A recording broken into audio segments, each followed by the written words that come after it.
E agora nós vamos conversar com a nossa companheira Vanessa Godoy. A Vanessa é nossa companheira de muitos e muitos anos, mais de décadas, né?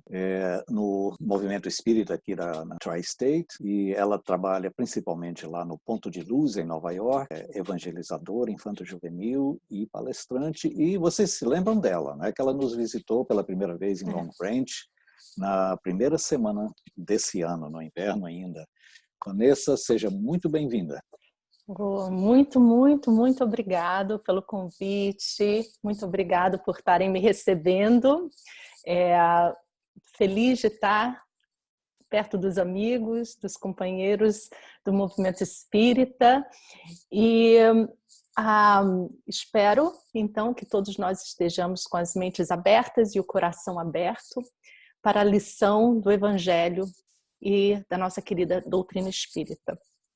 Eu estava falando com o André hoje de manhã que eu tenho uns slides para essa apresentação, mas eu vou te falar que eu sempre deixo a minha intuição falar. E quando eu fiz um teste, eu falei assim, não, eu quero ver o rostinho das pessoas. Se eu botar o PowerPoint, eu vou ficar olhando o PowerPoint. Eu quero ver as pessoas, eu quero ter esse contato com vocês, porque eu acho que a gente está precisando desse carinho, desse contato, dessa palavra, mais do que nunca, a humanidade que existe dentro da gente.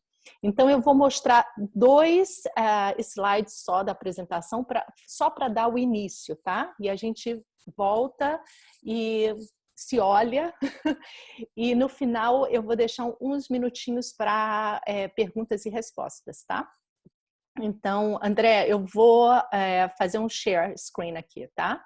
Sim, fica à vontade. Uhum. Pois é. Então, o título do trabalho de hoje é O Caminho da Reconstrução. Então, só essa frase, o caminho, predispõe a ideia de que você vai sair de um lugar e vai terminar em outro, né? Vai ter uma jornada nisso. Então, é um caminho. Que caminho é esse? Né? Para nós, espíritas e cristãos, nós estamos seguindo um caminho que o Cristo veio nos trazer através do seu evangelho. Um caminho que é necessário entender, mas mais do que entender, viver as verdades do Cristo.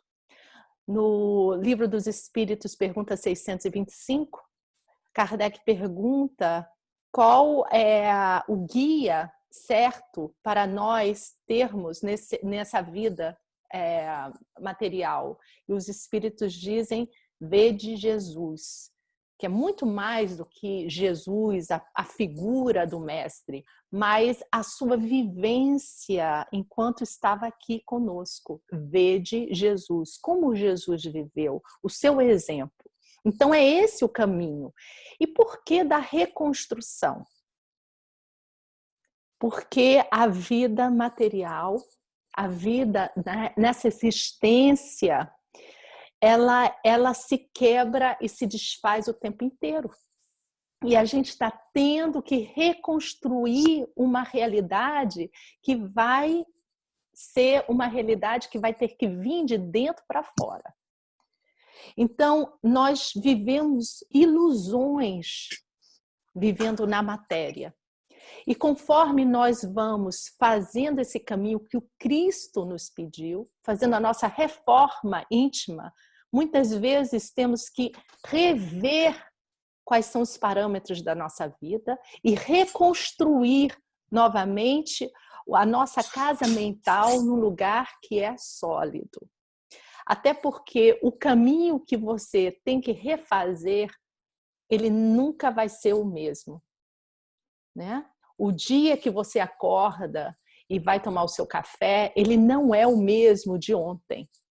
O café é o mesmo, mas o sabor talvez seja diferente se as tuas percepções elas mudam.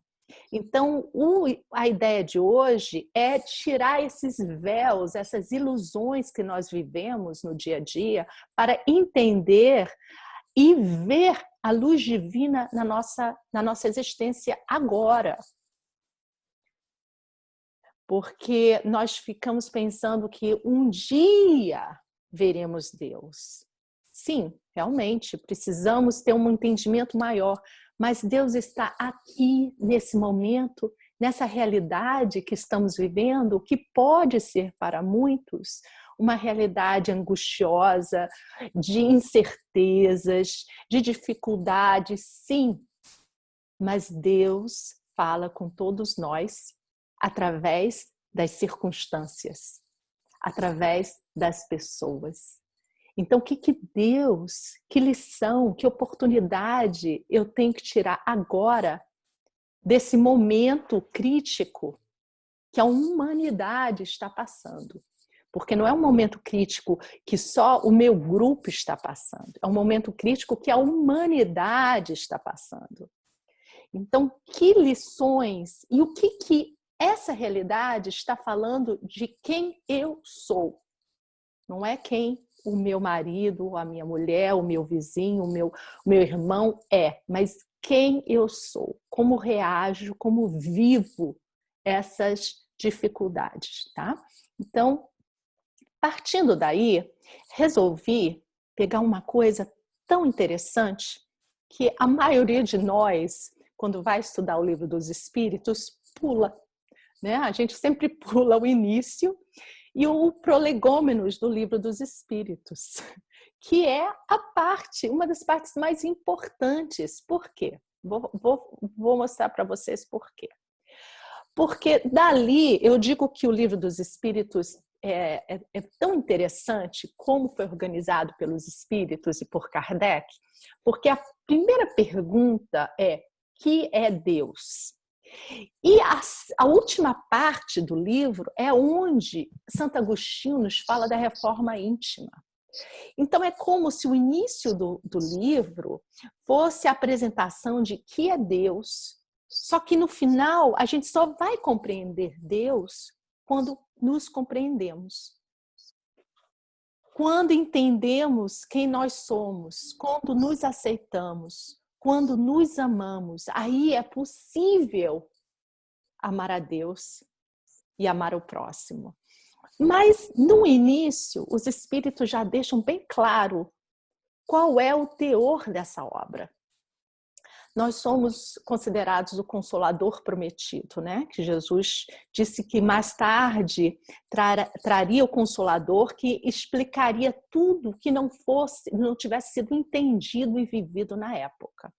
Então, a doutrina dos Espíritos, né? Porque não é a nossa doutrina, é dos Espíritos, de todos, eles deixam bem claro qual é o teor daquele que quer abraçar o Consolador prometido. Então, isso é uma partezinha. Fala assim: lembra-te de que os bons espíritos só dispensam assistência aos que servem a Deus com humildade e desinteresse, e que repudiam a todo aquele que busca na senda do céu um degrau para conquistar as coisas da terra. Guarda esse par aí, humildade e desinteresse, é um par. Que se afastam do orgulhoso e do ambicioso, esse é outro par.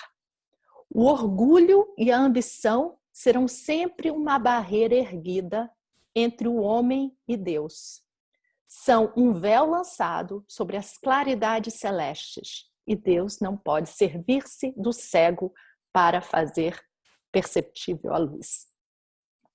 Olha que interessante. Os Espíritos abrem o livro dos Espíritos já mostrando quais são as duas chagas que nós, vivendo na matéria, vamos enfrentar. E ela não está fora da gente, ela está dentro da gente. É o orgulho e a ambição.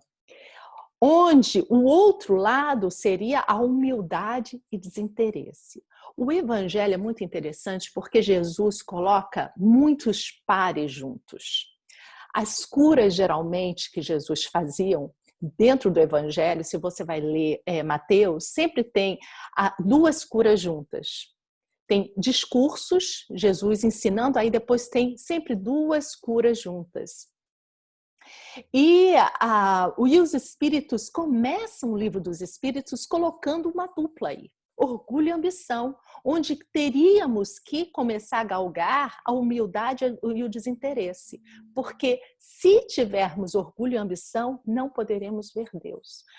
Ver Deus espiritualmente, com todos os nossos sentidos. Perceber e compreender a Deus, sentir Deus na nossa vida. E Deus, Jesus veio edificar o evangelho no coração do homem. Eu geralmente, nos estudos que eu faço, e alguns já sabem que eu digo que Jesus não veio transformar a sociedade. Ele veio transformar o homem. E o homem transformará o seu exterior, a sua sociedade, porque sociedade não existe. Sociedade o acordo de seres que decidem viver daquela forma, porque tem a ver com seus princípios éticos e morais. Então, uma vez Jesus veio transformar o indivíduo e, por consequente, a sociedade, né? Então ele vai servir-se daquele que já se acordou para mostrar a luz divina. Então eu resolvi pegar um textozinho aqui, Mateus 27, Mateus 27, e a 31, tá? Nós vamos estudar essa passagem, e toda a passagem eu vou estar baseada nos livros da doutrina, não é meu achismo, tá? Não é o que a Vanessa pensa, é o que os livros da doutrina nos fala. Então, eu vou ler essa parte e a gente vai dissecando ela, porque a doutrina é consoladora. Então, Jesus não veio falar para o raciocínio, a intelectualidade do homem. Ele veio realmente falar para o coração, para que essa semente se torne fruto. E que a gente seja a árvore do Evangelho, ou como Paulo dizia, as cartas vivas de Jesus. Então, nós vamos agora ver com outros olhos, desconstruir o que a gente entendia e construir uma outra coisa, reconstruir, né? Então, olha ali, passando dali, deixa eu pegar aqui, porque está muito... Passando dali, seguiram Jesus 2 cegos, olha aí a dupla novamente, 2 cegos gritando e dizendo: tem misericórdia de nós, filho de Davi. Depois de ir para casa, os cegos se aproximaram dele e Jesus lhe diz: credes que posso fazer isso? Dissem-lhe: sim, Senhor. Tocou então os olhos deles, dizendo: conforme a vossa fé, seja feito a vós. E os olhos deles se abriram. Jesus os advertiu severamente, dizendo: olhai que ninguém o saiba. Eles, porém, saindo, divulgaram-no por toda aquela terra. Tá? Então, é esse a parte... Deixa eu aqui, stop share. Ok? Para eu ver o rostinho de todo mundo aí. Beleza. Então, essa parte, vocês devem estar pensando: Vanessa, o que o cego tem a ver comigo? Eu não sou cega. O que o cego, o que Jesus estava falando? Jesus fez muitas curas. Mas, claro que fisicamente, mas ele não estava falando do cego de nascença, do cego material. Ele estava falando da dupla cegueira que todos nós temos. A cegueira espiritual. E essa dupla cegueira aí se chama o quê? Que a gente tinha falado? Ambição e orgulho. Essas são as 2 chagas que nos cegam na nossa vida. Esquecemos que estamos só de passagem nessa vida. Estamos mesmo, gente. Porque a gente não sabe o dia de amanhã. O que estamos fazendo na nossa vida hoje?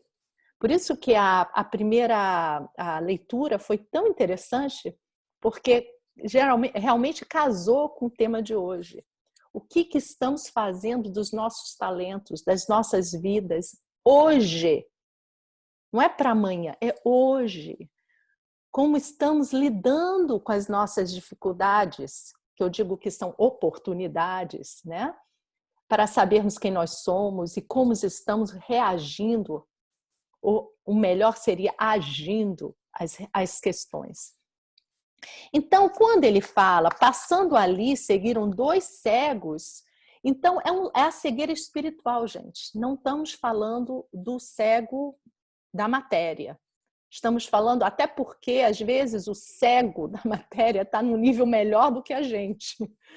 Porque ele, pelo menos, não está vendo o que o outro está fazendo, aí não julga. Não é? Que maravilha! A gente julga as pessoas o tempo inteiro com esses olhos aqui. O que estamos fazendo dos nossos talentos, né? O que estamos vendo? Depois de ir para casa, os cegos se aproximaram dele e Jesus lhe disse: credes que posso fazer isso? Quer dizer, depois de ir para casa, a casa é a aproximação da casa de Jesus, da sua irradiação de luz, do Evangelho. Tá? Tem 2 vertentes no Espiritismo que todos nós falamos, porque os Espíritos nos dizem, praticamente em todos os lugares que você lê, que o Espírito foi criado simples e ignorante e que as reencarnações são esse processo dele se purificar, que eu digo mais de aprendizado, né? De aprendizado, de conhecer as leis divinas e vivenciá-las. É como uma escola, a gente vai, né? A gente não pode pedir de uma criança que está começando a aprender o beabá a fazer uma conta de aritmética. Então, na verdade, a gente vai aprendendo. E toda vez que a gente cai, falha, não tem problema, é parte do aprendizado. Tá? Jesus não quis a morte do pecador. Se lembra dessa parte? Ele quer a morte do pecado. Mas a morte do pecado não é cortar o pecado, é entendê-lo e se reformar. Aceitá-lo para poder trabalhá-lo.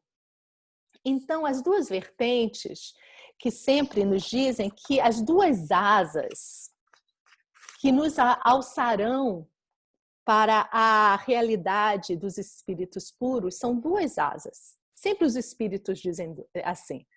É a asa da sabedoria e do amor. E é interessante que eles usam esse simbolismo, como o Evangelho está cheio do simbolismo. Na doutrina espírita, os espíritos também colocam sempre essas imagens bonitas. Por que asas? Porque os anjos, na nossa imaginação, eles o quê? Voam. Então, é a asa da sabedoria e a asa do amor. A sabedoria seria para a gente, nós não temos sabedoria, gente, e nós não vivemos o amor pleno. Tá? No nosso patamar ainda de crescimento, não somos sábios e não vivemos o amor. O que nós temos? O livro no Evangelho segundo o Espiritismo, capítulo 11, da Lei do Amor, na Instrução dos Espíritos, nos dito que primeiro, em relação ao sentimento, nós temos o instinto, que se desenvolve para as emoções, e então para os sentimentos. E aí, o ápice desse sentimento é o amor pleno. Nós ainda estamos no nível do sentimento. Então, o homem não tem asa. Nós temos o quê? 2 pernas. nós andamos. Então, as nossas pernas são o sentimento e a outra perna não é sabedoria, gente. É o quê? É a inteligência. Que quando a inteligência é para a compreensão geral, é o entendimento da lei de Deus. Quando temos ela no coração, na nossa vivência, aí temos sabedoria, que são a realidade dos espíritos puros. Então, nesse momento, temos duas pernas, que é a inteligência e o sentimento. Então, tem partes, assim, eu vou ler algumas partes. No livro Nos Domínios da Mediunidade, psicografia do Chico Xavier. Amor e sabedoria são as asas com que fazemos nosso voo definitivo. Então, é onde nós vamos alcançar. No Recordação em Leopoldina, psicografia de Chico Xavier, do Espírito Correia de Lacerda, a sabedoria e o amor são as duas asas da alma para o voo supremo às esferas supremas da divindade. Das esferas mais altas, os gênios da sabedoria e do amor supervisionam nossas experiências. Então, o nosso caminho vai chegar ao caminho da sabedoria e do amor. Mas, nesse momento, nós só temos o quê? Racionalidade, inteligência e sentimento. Por que eu estou falando isso? Porque a gente vai entrar daqueles pares de humildade, desinteresse, ambição e orgulho. Porque é preciso o evangelho, a gente tem que raciocinar menos e sentir muito mais. Temos que deixar a complexidade do lado e sermos mais simples. A vida é mais simples do que a gente pensa. A gente faz da vida uma dificuldade porque nós somos orgulhosos. Quem é orgulhoso aqui, gente? Somos todos orgulhosos. E a gente vai entender por quê. Quem é ambicioso aqui, gente? Ambicioso é orgulho, é egoísmo, desculpa. Quem é? Somos todos nós. E o primeiro passo para começarmos a entender e a viver o Evangelho é nos olhar e dizer: somos orgulhosos, somos invejosos. Essa é a aceitação da sua pessoa nessa realidade. E não tem problema. Porque só podemos arrumar um quarto quando temos a luz para vermos a bagunça que está. E a luz da nossa vida é a luz do Evangelho. Então, 2 olhos doentes, né? Orgulho. E o que é o orgulho? Orgulho é a profunda ignorância a respeito de si próprio, da sua realidade espiritual. Somos todos aqui. Porque temos, muitas vezes, rasgos da nossa condição espiritual. Mas quando alguma coisa acontece para nos tirar o nosso conforto, né? O nosso conforto material, e alguma coisa nos acontece, a gente começa a falar assim: por que eu, Deus? Eu leio o Evangelho todo dia. Por que comigo acontece isso? Eu sou uma trabalhadora do movimento espírita. Eu estou lá no centro 7 dias na semana. Por que comigo? E a pergunta deveria ser: por que não comigo?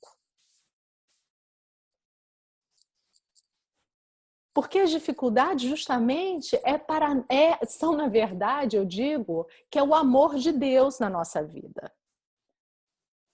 As dificuldades é para nos chacoalhar. E agora, nesse momento, nós estamos todos sendo chacoalhados, gente. Porque tudo que a gente acreditava que era a realidade lá fora, desabou. Desabou. A gente teve que voltar para casa. Olha o simbolismo lindo. Apesar de toda a tristeza e tragédia que eu passei agora, A minha sogra faleceu há uma semana atrás pelo Covid. Então, eu sei o que a gente está passando. Mas existe um simbolismo que, nesse momento, o que Deus quer de cada um de nós? Volta para casa. Volta para dentro. Quais são os teus valores? Quem se segurou nos valores da ilusão material está desabando. Quais são os seus valores? Aonde está a tua confiança? Aonde estás colocando todo o teu tesouro? Essas são as perguntas que nós temos que fazer. E temos que agora nos olhar que não somos as belezas que nós achamos que somos. Porque tem gente com raiva da situação, tem gente ansiosa, tem gente nervosa. E a tempestade é para a gente passar com Jesus do lado. Né? O barco, durante a tempestade, a gente fala assim, tá bom, meu Deus, eu confio em ti e me mostre o que eu tenho que agora galgar em mim mesmo. E tá todo mundo lutando com a realidade lá fora, esquecendo que a realidade lá fora é só a exteriorização de nós todos como humanos. Então, o que eu estou fazendo da minha vida agora? Eu estou sendo uma carta viva de Jesus? Então, somos todos orgulhosos, concordam? Muitas vezes não nos aceitamos como nós somos. É muito fácil julgar o outro. É a coisa mais fácil do mundo. Vai olhar para você mesmo. Porque quando levantamos, eu adoro essa imagem, eu gosto muito de imagens, porque elas ficam na nossa cabeça. Quando apontamos para uma pessoa, o que é? Tem um dedo para a pessoa. E 3, 4 para você. O que mais incomoda no outro, na verdade, é o que você mais tem e que você não gosta de você. Então, é mais fácil botar no outro. Isso não quer dizer que a gente não veja a pessoa como ela é, mas você vai perceber duas coisas. Você pode até ver a dificuldade do outro, mas a dificuldade do outro não vai te incomodar. Você vai até olhar com uma certa compaixão, porque você não sabe se naquela situação você também agiria da mesma forma. Mas quando a dificuldade do outro te deixa fora do sério, então começa a se perguntar claramente, profundamente, que aquela realidade, ela te pertence.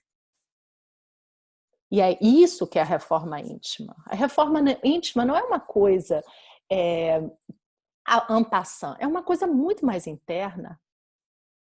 Porque é através dos outros e das situações que Deus está falando para você quem você é, né? Como nós reagimos. Então, o orgulho, a ambição, o quê? A confusão do bem-estar com o prazer. O bem-estar é o conforto que você atende o necessário. Esse é o bem-estar. Todo mundo tem que ter uma comidinha, porque a gente tem o instinto de sobrevivência.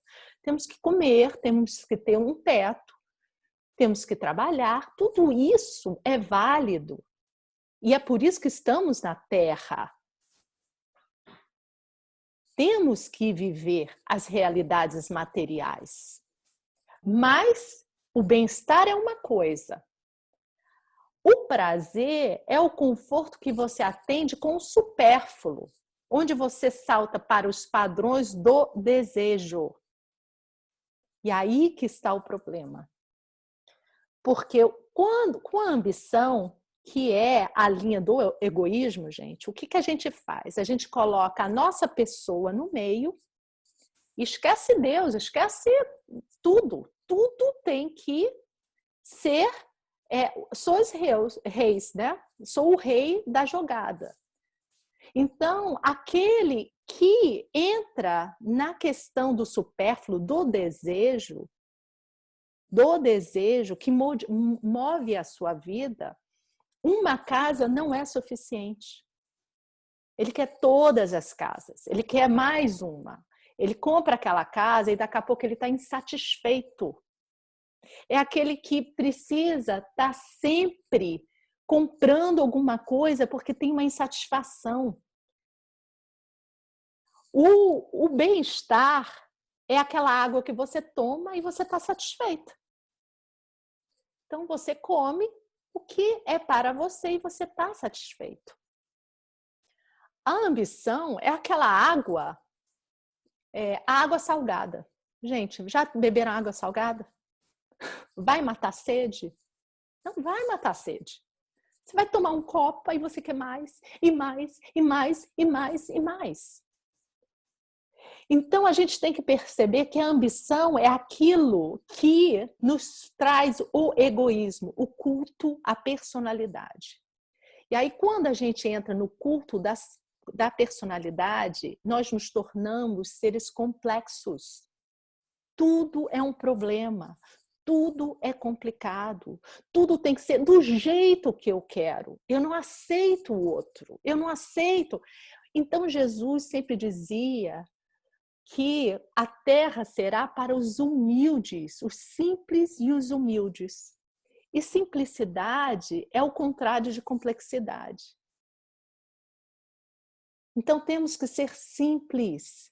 Isso não estou falando que você não pode querer ter alguma coisa boa na tua vida. Isso é lei de progresso.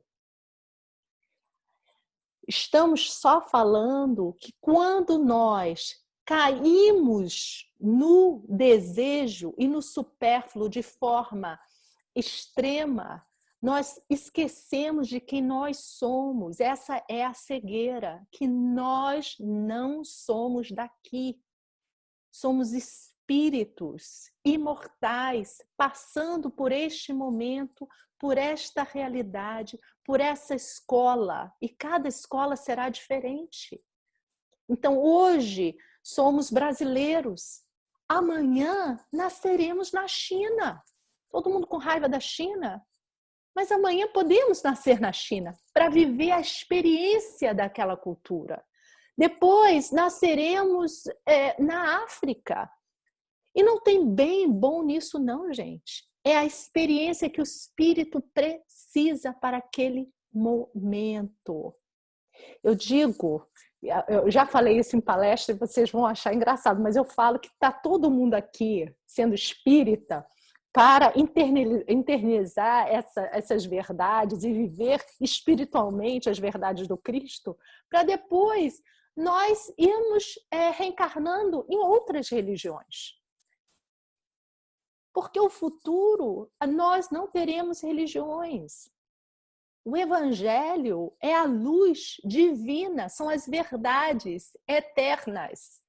E essas verdades se espalharão em todos o canto do mundo, porque são verdades éticas, morais, de convívio, de amor, de compaixão, de solidariedade, de fraternidade. E é isso que nós temos que viver. Tudo bem, gente? Até aí? Então, a cegueira que Jesus estava falando não era a cegueira, era a cegueira da nossa capacidade espiritual. E que nós temos, somos todos cegos. Uns míopes, um pouquinho mais severos, né? Mas todos temos momentos de cegueira, temos momentos... Então, temos isso. Então, Jesus veio curar a nossa cegueira. Mas ele pergunta, olha aqui, e é muito engraçado porque no Evangelho inteiro ele fala das duas cegueiras. As cegueiras estão em todos os lugares. Se você pegar a parábola dos dois filhos, ou a parábola do filho pródigo, os filhos são esses dois polos. Aquele que sai da casa do pai é ambição e egoísmo. A casa do pai não é suficiente. Ele quer ter o mundo inteiro. Né? É isso, então ele sai. E o outro filho que fica, quem é? Que não está dentro da casa, ele está fora. Mas é o orgulhoso. Então, a gente sempre tem Jesus levantando isso. E uma das figuras do cristianismo tão interessantes é Saulo, que depois se torna Paulo de Tarso, né? Que ele é o orgulho caracterizado. E quando ele encontra a luz, que é Jesus, ele está em cima de um cavalo. Então, aquela imagem do cavalo, né? Aquele cavaleiro orgulhoso da sua raça, era o orgulho em pessoa. Quando se vislumbra a luz divina, a luz de Jesus, o que acontece? Ele cai do cavalo. Ele literalmente cai do cavalo. Então, o que nos faz cair do cavalo é justamente essa luz que ilumina a nossa vida.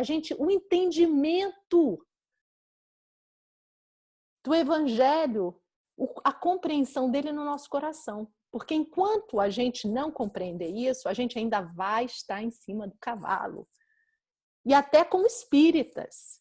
Porque quantos espíritas eu não escuto dizendo que o espiritismo é o que salvará o mundo, ou que o mundo será espírita, ou até que o Brasil, nós brasileiros falamos o quê?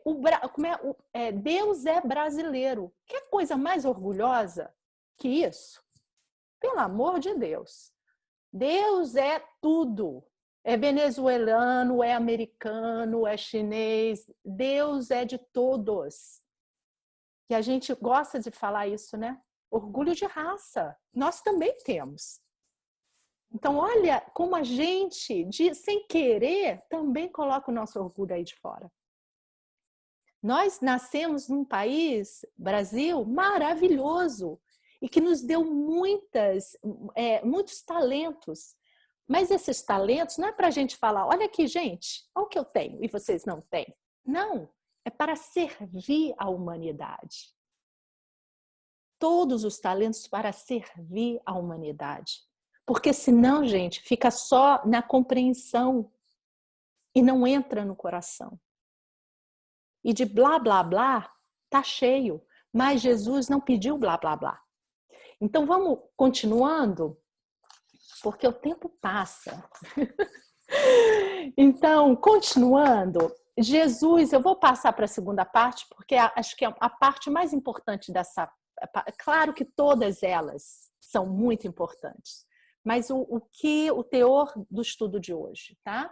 Então, Jesus pergunta a eles: credes que posso fazer isso? Eu acho isso maravilhoso, porque Jesus fala assim para todos nós o tempo inteiro: você quer me seguir agora?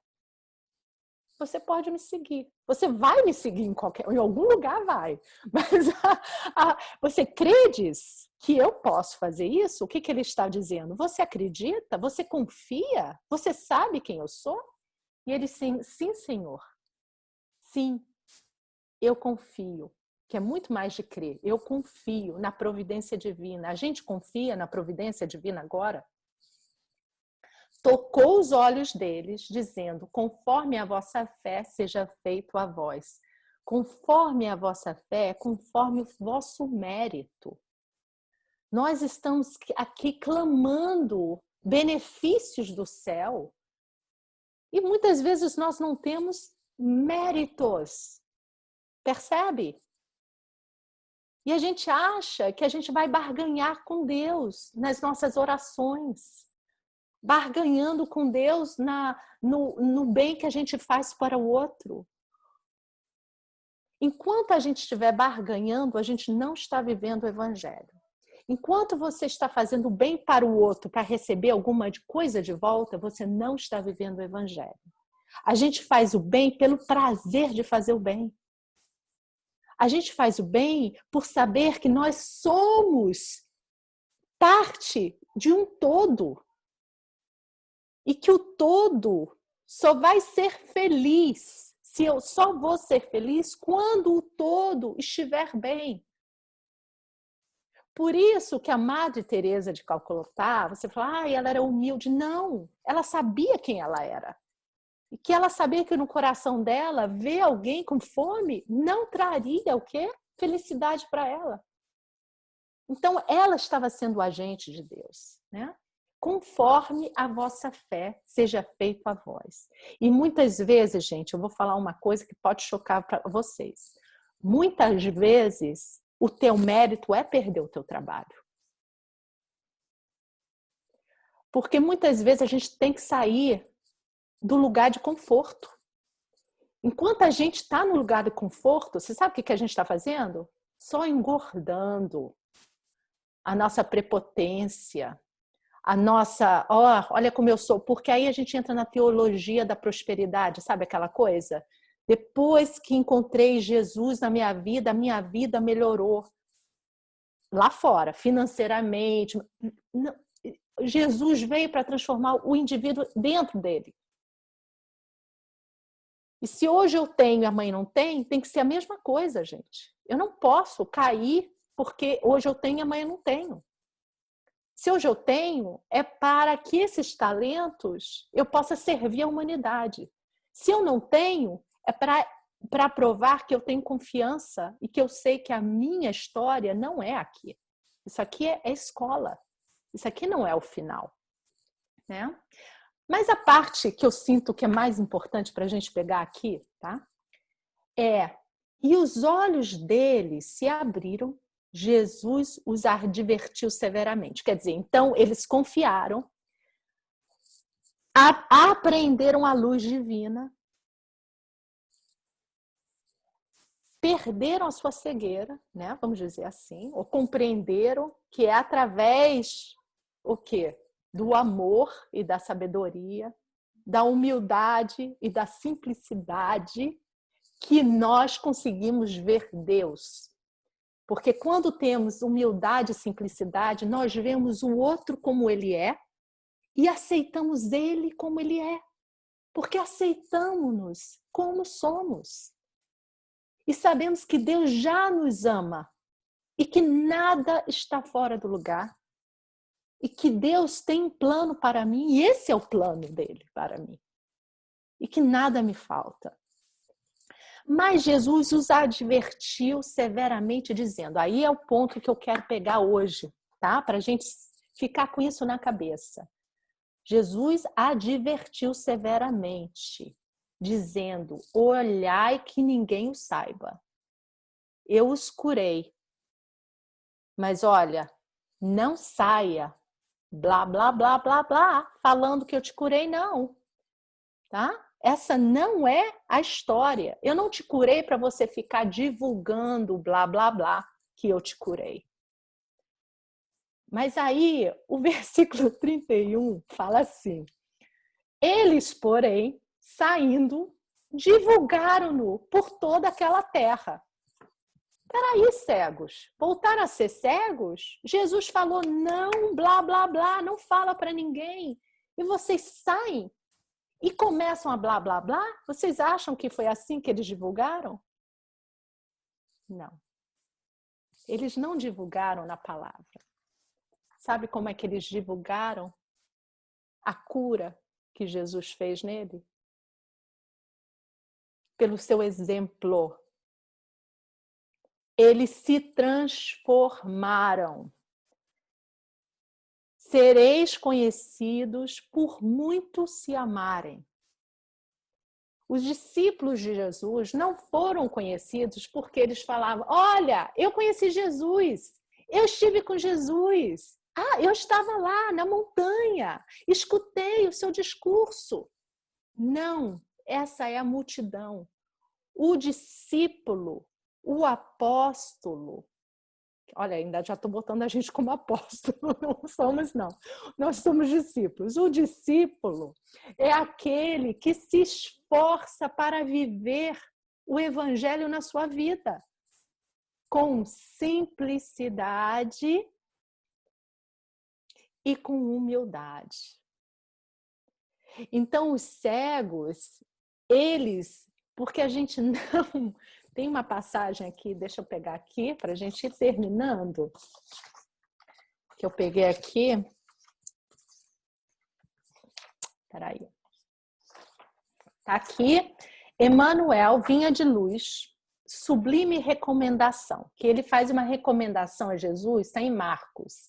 Jesus, porém, não lhe permitiu, mas disse-lhe: vai para a tua casa, para os teus, e anuncia-lhes quão grandes coisas o Senhor te fez e como teve misericórdia de ti.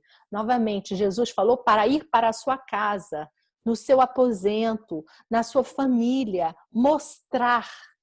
É tudo no mostrar. E aí a gente volta novamente lá no Prolegômenos. Cadê? O Prolegômenos. Cadê? Cadê, meu querido? Aqui. Estou perdendo? Está aqui. Não, está aqui não. Peraí. Eu quero pegar a última parte do Prolegômenos, que fala assim. E Deus não pode servir-se do cego para fazer perceptível a luz.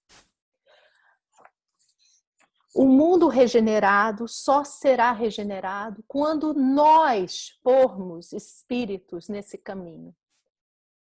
Então, nós temos que tirar essa cegueira espiritual para vivermos, para sermos as cartas vivas do Cristo.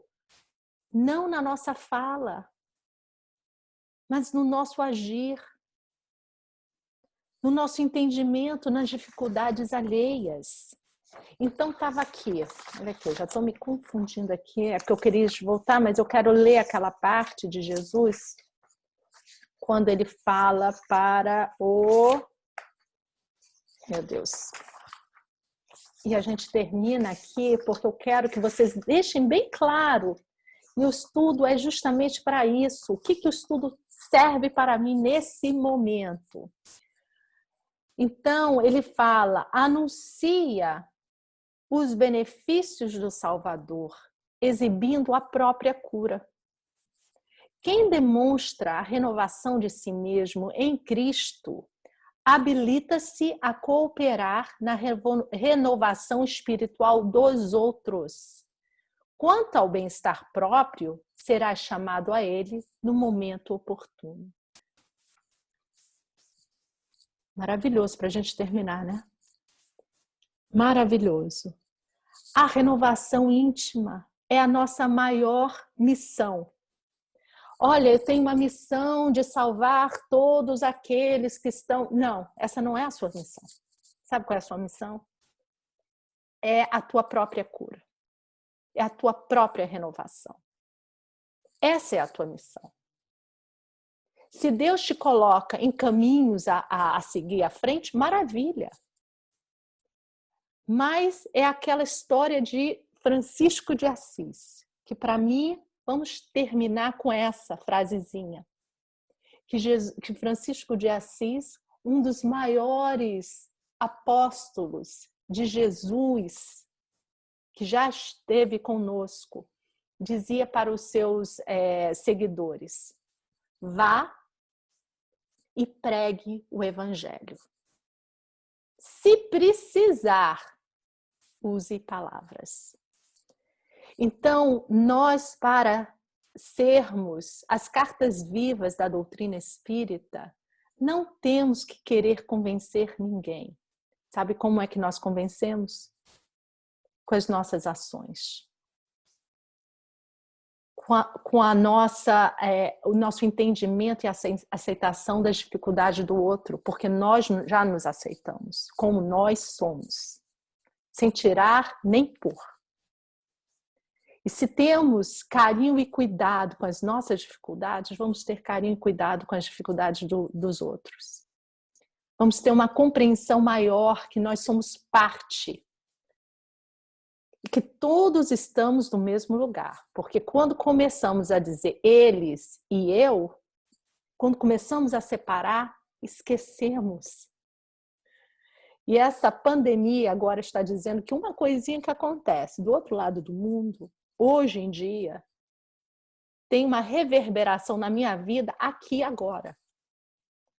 Então nós temos que nos unir no amor, na compreensão, na misericórdia, na compaixão. Gente, tem 5 minutinhos. Ficou entendido a mensagem de Jesus?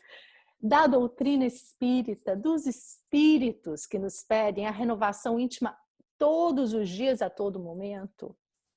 E sem, olha, gente, meia culpa, esquece, não existe culpa no Evangelho de Jesus. Me fala onde Jesus falou da culpa, que eu não conheço. Eu leio um outro evangelho.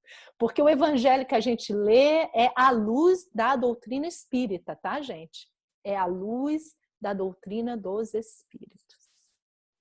Deixa eu te falar uma coisa. Tinha eu acho que eu já escutei umas histórias que o Chico falava, e que ele dizia que os espíritas, aqueles que estavam divulgando a doutrina espírita, eles tinham que ficar um longe do outro. Sabe por quê? As estacas, para você fazer uma cerca, elas têm que estar o quê? Não juntas, uma longe da outra. E a gente tem que perceber que Jesus não veio para um grupinho. Jesus é a luz do nosso mundo. O evangelho, tá, gente? Não a figura de Jesus. É porque a gente fala a figura de Jesus. O evangelho de Jesus. A forma com que ele viveu. Amar a Deus sobre todas as coisas e ao próximo como a si mesmo. Essa será a verdade de todos os povos no futuro, do mundo regenerado. Não teremos barreiras, não teremos mais fronteiras. Olharemos todos de uma mesma forma.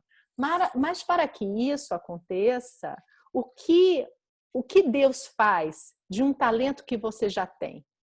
É para você enterrar esse talento? Não. É para ser espalhado no mundo. Então, pode ser que você venha como espírita na próxima vez, mas se você vier um outro lugar, com uma outra, a tua compreensão espiritual pode transformar todo um ambiente entre você. Quem leu já a Renúncia, que o anjo Alcione, né, que é um espírito que já estava em outros patamares, ele vem por causa de um amor que ela tinha por um espírito aqui. Ela reencarna e no final da vida ela transforma com com o seu exemplo toda aquela família que estava ali. E ela estava numa religião católica. Né? Ali não tinha espiritismo na época. Mas o exemplo dela era a compreensão da vida dela, do evangelho, era tão perene que ela transformou aquele ambiente. E quem sabe nós, através da nossa renovação e da nossa transformação, seremos colocados em outro lugar. Temos que florir aonde Deus nos planta. Então isso não vai ter importância. Entende?